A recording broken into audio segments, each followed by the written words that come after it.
Hi, my name is Jeremiah Dooley, and I manage a team of developer advocates here at AWS. In this video, we're going to cover load balancing on Amazon Elastic Container Service.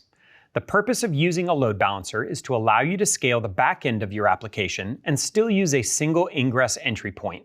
In our case, we're going to route our traffic through an AWS application load balancer to an Amazon ECS service with multiple tasks deployed. The use case here would be to scale the service and deploy more tasks when needed, or alternately reduce the number of tasks when the volume of traffic goes down without having to make any changes to the client applications or URLs that are being accessed. A load balancer accepts requests and forwards them to the containers running your workload. This allows you to spread the load and scale horizontally based on your needs. You can accept traffic on a port of your choosing and have your containers listening on a different port depending on your application configuration. In one of our previous videos in this series, we created a task definition. Today, we are going to deploy a service with multiple tasks running behind an Amazon load balancer. Let's take a look and get started. Here, I'm in the Amazon ECS console.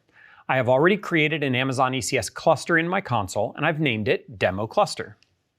I click on the left pane and find my task definition, which has a single container running a basic Nginx Hello World app named ECS Demo App.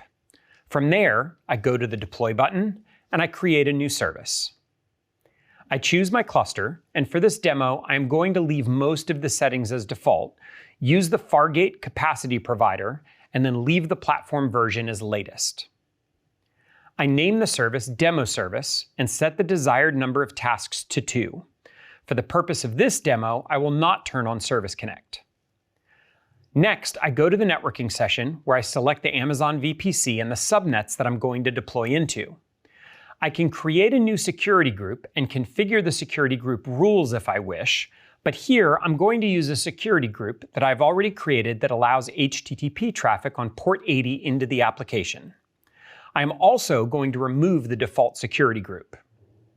Next, I go to the load balancing section and choose an application load balancer. I can use a load balancer that has already been created if I wish, but today I want to create a brand new one. I name it Demo LB. Here, I only have one container in my task definition, so it chose the ECS Demo 8080 for me. If I had more than a single port or multiple containers in my task definition, then I would be able to select which one I wanted to use here. Next, I create a new target group named Demo TG, and I configure the protocol and health check protocol for my service. For this one, I chose HTTP and HTTPS and leave the health check path as default. Finally, I click on Create. Amazon ECS will use AWS CloudFormation to provision all the resources necessary to deploy my service for me. You can see the stack that is deploying and its progress by clicking here.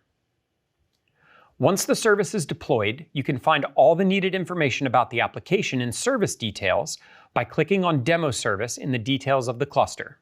Here, I can see the load balancer health, which protocol and port it is listening on, the target group, and the protocol. I see here that there are 2 targets and they are both healthy. Clicking on the Tasks tab, I will see there are 2 tasks deployed and both are running. Clicking on the Networking tab, I will see all the details that are network related. The VPC, the subnets, the security groups associated, and also the DNS name that was allocated to the load balancer where I can access my application.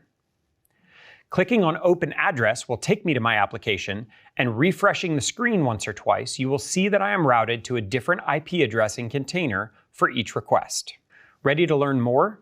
Visit Containers on AWS for getting started tutorials and ECS sample applications that will set you up for successful container deployments in production.